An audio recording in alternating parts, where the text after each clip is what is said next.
नमस्कार, कनक जीवन चैनल में आपका स्वागत है। आज मैं आपके सामने एक विश्लेषण लेकर आया हूँ। बहुत जिसकी जो मानसा होती है उसी तरह से सामने का दृश्य उसको दिखाई देता है। तो मैं संसद भवन की थोड़ी सी चर्चा करूँगा। नया संसद भवन जो बना है उस पर विपक्षी दल का जो भाषण है, जो मानसा है, वो स्पष्ट मैं करना चाहता हूँ। एक कहानी के माध्यम से मैं आपको बताऊँगा कि चाहे कितना भी जोड़ आप लगा लीजिए, आपकी मानसिकता जो होगी वो किसी भी चीज़ में अच्छाई में भी बुराई नजर आएगी, बुराई में भी अच्छाई नजर आएगी।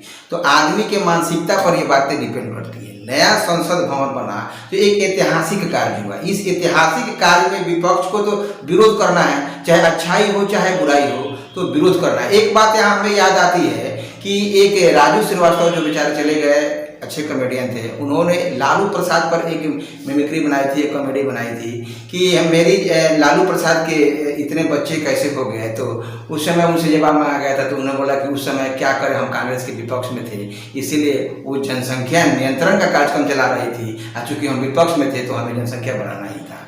तो ये एक बात हुई। तो मैं इसी तरह से एक चीज़ मैं आपको बता देना चाहता हूँ कि एक ऐतिहासिक कार्य जो होगा नया संसद भवन बनाने का, आज़ादी के बाद का, तो ये सारे लोग इसका सपोर्ट कर रहे हैं, सारे लोग इसका समर्थन कर रहे हैं। लेकिन विरोध में पार्टी अच्छा भी लगे तो वो कैसे उसका सपोर्ट करे।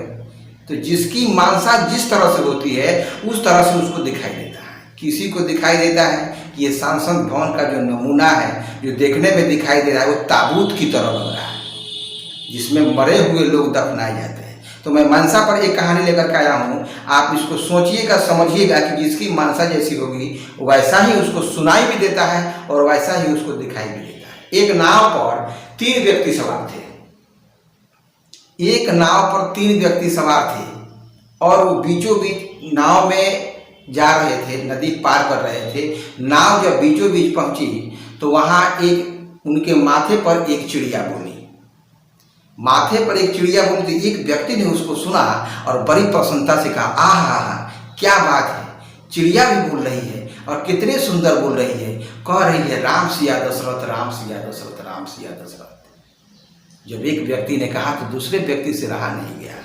तो दूसरे व्यक्ति खड़ा होकर कहता है, चुप, वो राम सिया दशरथ नहीं कह रही है, वो कह रही है उठ बैठ कसरत, उठ बैठ कसरत, उठ बैठ कसरत। फिर जो तीसरा व्यक्ति था उससे नहीं रहा गया। वो कहता है कि दूसरा व्यक्ति कहता है कि कितना सुंदर बोल रही है, सुबह सुबह का टाइम है और कह रही है उठ बैठ कसरत, उठ बैठ कसरत कीजिए तो आपका शरीर ठीक रहेगा। इतना उसको कहना ही था कि तीसरा तपाक से उठकर खड़ा हुआ और वो कहने लगा कि चुप, ये बात नहीं कह रही है, चिड़िया कह रही है नून तेल अदरक, नून तेल अदरक, नून तेल अदरक। बाद में दोस्तों पता लगाया गया तो उसमें पता चला कि चिड़िया का बोली वो तो उसका काम था बोलना, वो तो बोल रही थी। लेकिन बाद में पता लगाया गया तो पहला जब चिड़िया बोली तो पहला जो मीनिंग लगाया, जो सेंस लगाया, जो उसका मतलब समझा, तो पहला व्यक्ति था जो जिसने कहा कि कितना अच्छा बोल रही है, राम सिया दशरथ, राम सिया दशरथ, राम सिया दशरथ। तो पता लगाया गया था। तो वो व्यक्ति ब्राह्मण जाति का था जिसका काम था रोज भगवान का पूजा करना और पूजा करता था। हर चीज में उसको भगवान दिखाई देते थे, इसीलिए चिड़िए के बोली में भी उसको राम सिया दशरथ, राम सिया दशरथ की बातें सुनाई देने लगी। दूसरा व्यक्ति था, वो था पहलवान। दिन रात वो पहलवानी में लगा रहता था, इसलिए उस चिड़िए के बोली में उसको उठ बैठ कसरत, उठ बैठ कसरत की बातें सुनाई दी।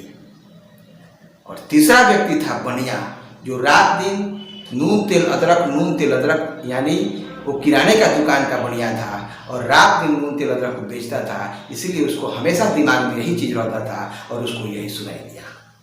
इस बात से यह स्पष्ट होती है।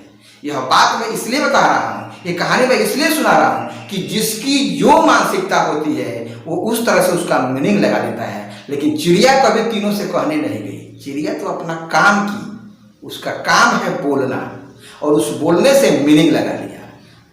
नया संसद भवन बना, उसमें सब लोग जाएंगे, सारे लोग काम करेंगे, सारे लोगों को बैठने की उचित व्यवस्था हो गई, नई टेक्नोलॉजी के साथ लैस है, सुरक्षा की उत्तम व्यवस्था के साथ। और विपक्ष में बैठे हैं, इनको तो विरोध करना है, चाहे अच्छाई हो चाहे बुराई हो, इस तरह से विरोध हो रहा है। तो जिसकी जो मानसिकता होगी, जिसकी जो मानसा होगी, वो उसके अनुसार कहेगा ही, सोचेगा ही, बोलेगा ही। लेकिन करने वाले को सही दिशा में काम करते रहना चाहिए। तो प्यारे दोस्तों, ये वीडियो आपको कैसा लगा? कहानी के माध्यम से हमने छोटी सी अपनी बातों को रखा। अगर अच्छा लगे तो इसको लाइक कीजिए, शेयर कीजिए और चैनल पर नए हैं तो सब्सक्राइब जरूर कीजिए। धन्यवाद। फिर मिलते हैं अगले अंक में किसी अगले कहानी के साथ। नमस्कार।